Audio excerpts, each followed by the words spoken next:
Wanted to give everybody an update of the house that we bought and we're renovating.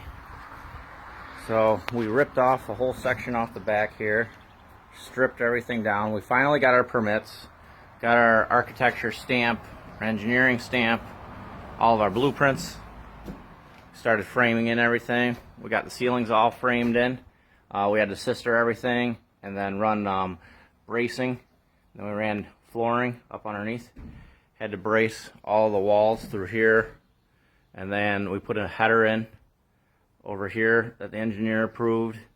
We also put two more headers in over here, one here and one here. Made some box beams to keep everything up tight. Again, we boxed and sistered everything up on this other floor here, and then braced it. So the engineer came through, take a look at all the blueprints and all the headers and everything. It looked good. We did everything here too. We sistered all of these because these are all shot. They weren't to code either. They were only 2x4s, so we could double them up and brace them and we were fine. We also put some hardwood flooring up there too that we're going to put laminate probably over. We're getting ready to take these windows out now that the engineer came through and gave us our new 2020 R-value codes that we have to stick to. So it's another new New York State nonsense code book we have to stick with. We ran all sistering on here and then braced all of these. We put a header in up here. That's what they required because we had such a large span with 2x4 bracing. It's funny, the house is like 150 years old and it was fine with one 2x4. Now we got to run double 2x4s and brace it because the house is going to collapse, they say. But it's been here 100 years. We ran all of these bracing in here, bracing up here. We're getting ready to do the roof tear off. We also braced the bedroom here, so this is all braced up, cleared.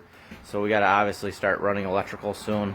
We re-braced the entire basement too, so that's completely done.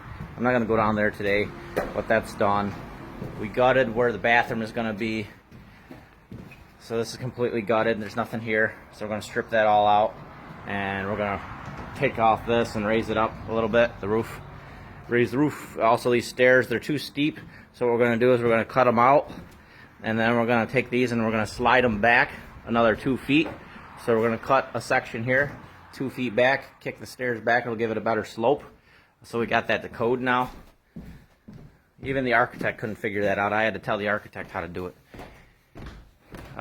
So we come upstairs. Upstairs is gutted. There used to be a wall here. We took that out, so we got a bigger space. We took the wall out here, so we got a bigger space. Rebraced everything. I'm putting a roof up here right now on the flat end. We rebraced all of this through here to code, to their required spec. Started bracing the walls, rebraced all of these to have a 12-inch gap on the roof.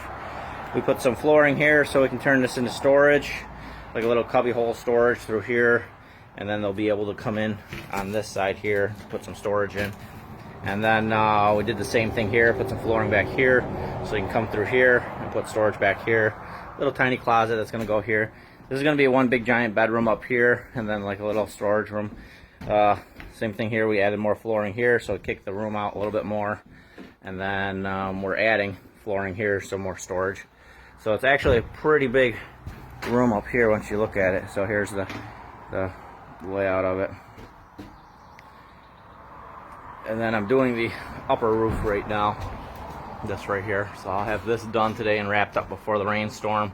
And then I'm tearing off the rest of the rotten wood panels and replacing those. So just wanted to give you guys an update, see where we're at.